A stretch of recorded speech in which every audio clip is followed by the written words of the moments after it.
प्रिय दर्शक, हमारे YouTube चैनल में हार्दिक स्वागत है। दोस्तों, चैत्र नवरात्रि में मां दुर्गा के 9 स्वरूपों की विशेष आराधना की जाती है।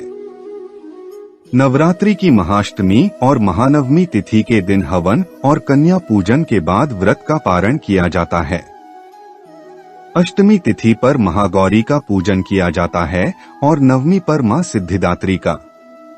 नवरात्रि में अष्टमी तिथि 29 मार्च को पड़ रही है। अष्टमी तिथि 28 मार्च को सायं 07:02 से शुरू होगी और 29 मार्च को रात्रि 9:07 पर समाप्त हो जाएगी और इसके बाद नवमी तिथि आरंभ हो जाएगी।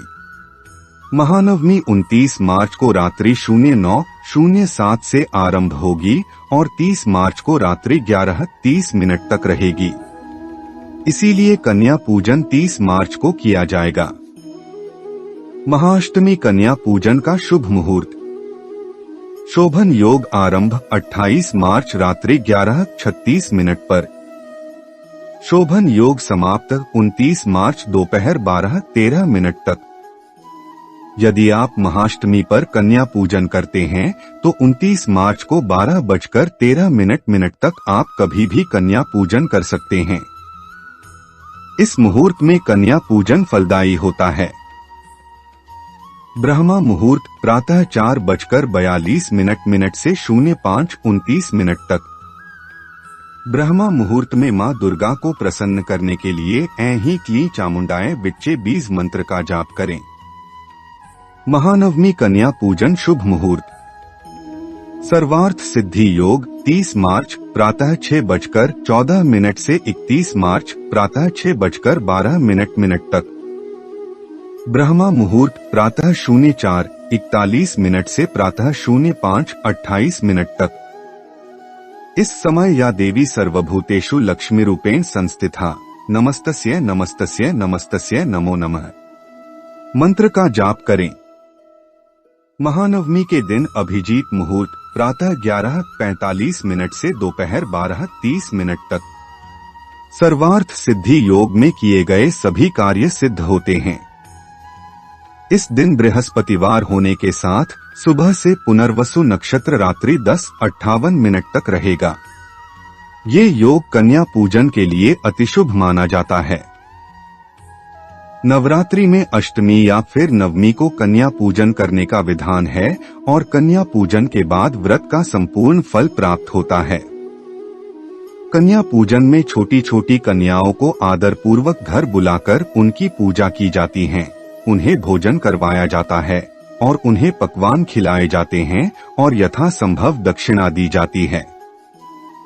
मान्यता है कि ऐसा करने से मां दुर्गा का आशीर्वाद प्राप्त होता है और उनकी कृपा से आपकी सभी मनोकामनाएं पूर्ण होती हैं।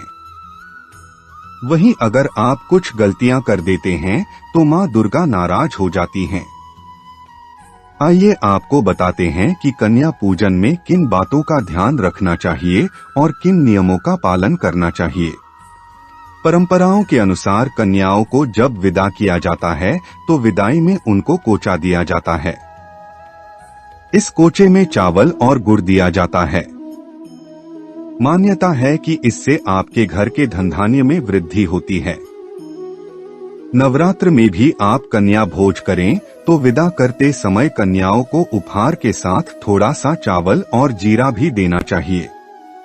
इससे आपके घर में संपन्नता बढ़ती है। नवरात्र में कन्याओं को विदा करते समय उन्हें दक्षिणा के स्वरूप कुछ रुपए पैसे भी जरूर देने चाहिए। ऐसा करने से मां लक्ष्मी आप पर प्रसन्न होती हैं और आपके भंडार भर देती हैं। हो सके तो कन्याओं को अपनी सामर्थ्य के अनुसार 11, 21 या फिर 51 रुपए देने चाहिए। ऐसे कराएं कन्याओं को भोजन। इस बात का ध्यान रखें कि कन्याओं के घर में आने के बाद उन्हें सीधे भोजन करने के लिए न बैठा दें। पहले उनके पांव अपने हाथ से धोएं और हल्दी, कुमकुम और चावल से टीका करें। उसके बाद उनको पूर्व दिशा की ओर मुख करके साफ आसन पर बैठाना चाहिए।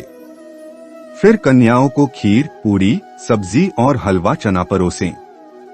इस बात का ध्यान रखें कि कन्याओं को खाने के लिए जबरदस्ती नहीं करनी चाहिए, वे जितना खा पाएं उन्हें आदरपूर्वक उतना ही खिलाना चाहिए।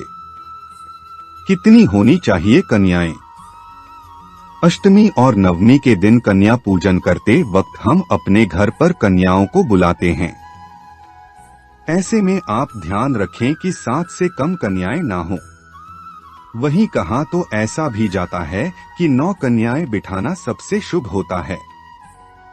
इसके साथ साथ कन्या पूजन पर बटुक को बुलाना ना भूलें। बटुक को हम लंगूर बंदर के नाम से भी जानते हैं। बटुक को भैरव का अवतार माना जाता है। कन्याओं को कहां बिठाएं? आपने यह तो जान लिया कि कितनी कन्याओं की पूजा करनी है। अब सवाल है कि कन्याओं को बिठाना कहां है। बता दें कि कन्याओं को किसी चादर या साफ कपड़ा बिछाकर बिठाना चाहिए। जैसे हम पूजा करते वक्त फर्श पर नहीं बैठते हैं, ठीक उसी तरह कन्याओं को भी बिठाना अशुभ माना जाता है। कलावा और तिलक जरूर लगाएं। पैर धोने के बाद सबसे पहले कन्याओं को कलावा जरूर बांधें। साथ ही माथे पर तिलक जरूर लगाएं। तिलक लगाते वक्त चावल का एक दाना कन्याओं के माथे पर जरूर लगाएं। कन्याओं को भेंट में दें ये वस्तुएं। भोजन करवाने के पश्चात कन्याओं के पैर धोकर उन्हें उपहार स्वरूप कुछ वस्तुएं भेंट कर सकते हैं। इनमें फल, सिक्के, लाल चुनरी, मिठाई, एक कोई बर्तन आप ले सकते हैं। अगर सामर्थ्य न हो तो आप इनमें से कोई एक चीज भी दे सकते हैं। उपकार देने के बाद उनके पैर छूकर आशीर्वाद लें और उन्हें द्वार तक सम्मान पूर्वक विदा करके आएं। कन्या पूजन में रखें ये सावधानियां। कन्या पूजन करने में कुछ सावधानियां भी रखनी चाहिए। ऐसा करते वक्त कन्याओं को जरा भी डांटें नहीं और पूरी श्रद्धा के साथ उनकी पूजा करें। कन्याओं को इस दिन भूलकर भी बासी भोजन न करवाएं। 9 कन्याओं के साथ कम से एक बालक को भी कन्या पूजन में बैठाना चाहिए। बालकों को भैरव का रूप माना जाता है। कन्याओं के विदा होने के बाद तुरंत साफ सफाई में नहीं लग जाना चाहिए। अगर आपके पास कन्या पूजन करने का वक्त नहीं है या फिर किसी और कारण से ऐसा नहीं कर पा रहे हैं तो मंदिर में यथाशक्ति भोजन भेजकर दान करवा देना चाहिए। इस उम्र की कन्याओं को कराएं भोजन।